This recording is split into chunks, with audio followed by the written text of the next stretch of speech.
want to thank our sponsor, Boltony Watches, who create unique, vintage-inspired military designs that are sure to turn heads. When Boltony was formed, they looked to be inspired by the past, but focus on modern materials and manufacturing. Their watches have fully automatic movements, sapphire glass, anti-reflective coating, and high-quality finishing on their stainless steel cases. Many watch brands have invested huge costs in marketing and distribution, and these costs are inevitably passed down to the customer. At Boltony, they focus on watchmaking, and being a small company gives them a competitive edge in terms of pricing. Make sure you check them out at boltony.co.uk. Thank you and enjoy.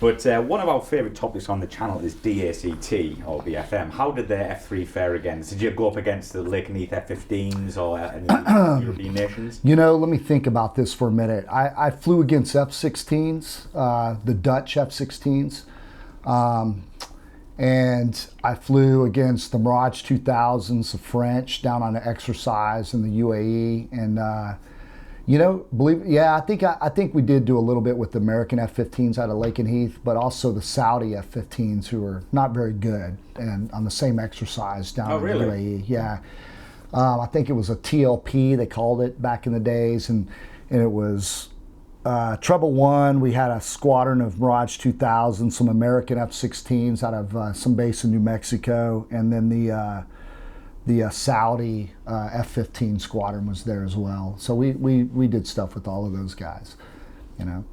Did you get your butt kicked a lot against the F-16s maybe? Nah, you know, it's funny you said that. My very first tactical sortie that I recall in Treble One, I show up and, you know, I'd gotten to know the people. I'd flown a few sorties around, and the flight was you know, the F3 at the time had just started flying with the AMRAAM, Block 5 AMRAAM. The Royal Air Force just got it. I feel like the Navy already had it, the Royal Navy, but we were starting to fly with it, right? And obviously I'd been flying with it my whole career, so I kind of understood how the AMRAAM worked and everything, and people were still learning it. And we were doing a 4v4 against some Dutch F-16s. One of my first flights, I was dash 4, you know, just the wingman, had no part in the flight other than join up and shut up, you know, and I'm okay with that, you know, in exchange. And so the flight lead is briefing a grinder. That's a tactic, and it's a good AMRAAM tactic, you know, but it's very complicated. It can fall apart really quick doing it.